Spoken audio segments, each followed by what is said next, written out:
What's up YouTube? This is going to be my movie review for The King. So The King is the Netflix movie which tells the story of King Henry V way back in like the late 14th century, where he becomes the king and basically invades France. Now that is a super simplified version of the story, because as always I don't want any spoilers in my videos. I want you guys and girls to go in completely fresh, but also it's a true story. I mean, it happened a very long time ago. I don't know, and I'm probably certain like not every little thing in the movie is exactly what happened, but the main elements, they're probably real. Right, so King Henry V, he's played by Timothy Chalamet, and yeah, I had to actually Google how to pronounce that name because it's spelled very strange. It's weird because like I don't know, and I'm pretty certain like most people don't know either, how the real King Henry actually acted, so I have no idea. So I'm going purely off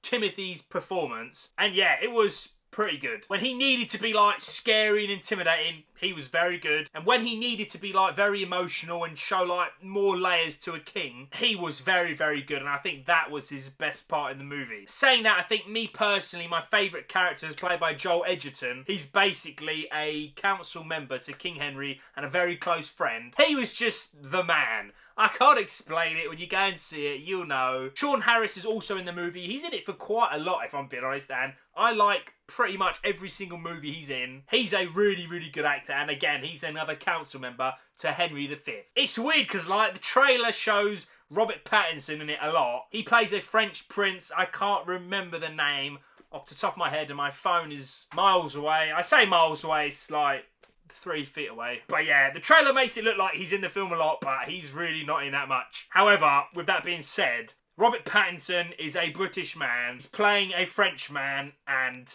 he does it very good, man. I'm not an accent expert, but when he's doing a French accent, there's no way I could ever guess that was Robert Pattinson, let alone a British man. Right, so I want to talk about the actual movie itself now. I mean, it's shot very well. It's a very beautiful movie when it wants to be. There's battles in this movie, ladies and gentlemen, and battles are nasty. They're disgusting.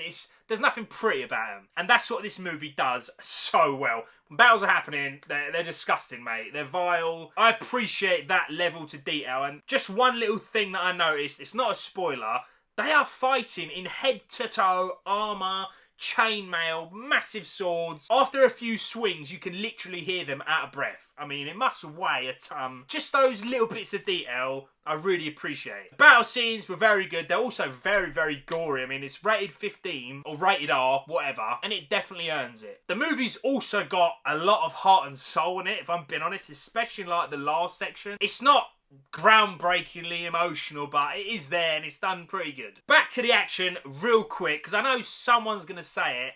Game of Thrones there? There's something that's very Game of Thrones-ish, and it's the way it's filmed. I didn't feel like it was a rip-off of it, because I mean, Game of Thrones is a fantasy show, and this happened in real life, so yeah. I mean the way it was filmed. There's a lot of long cuts and following characters through battles, and it felt Game of Thrones-ish. That's not a negative, by the way. It was done very well. Also, this is 2 hours and 21 minutes, mate. Now, anytime I go and see a film that's like that long, I always go in there and like, I can't explain it. I'm basically watching and feeling if it feels like its length. That probably makes no sense, but basically it didn't feel 2 hours 21 minutes. It felt about 2 hours. Saying that, one tiny little nitpick I have about the movie is like, there's massive time jumps, and I get it, this movie's trying to show this massive thing of what happened in real life. It just feels like this type of thing traditionally would probably get dragged out for some long ass TV show of like 100 episodes, but they squeezed it into a movie of 2 hours 21 minutes, so I can't really moan too much, but some bits felt a tiny bit choppy. Overall, this was a solid movie, man. Netflix are killing the movie game right now. I have to give like mad love and respect to any movie that's based off factual or true events. It's not like the best King movie, shall we say, that I've ever seen, but it was pretty good, man. It's definitely worth a watch, and you won't be disappointed. Especially if you like these type of movies, you'll probably like it even more than me. And for those reasons, I'm gonna give The King 7 nerds out of 10. Ladies and gentlemen, that's my review for The King. Please do let me know if you've seen it in the comment section below. I will see you all in the next one, and remember, you will subscribe.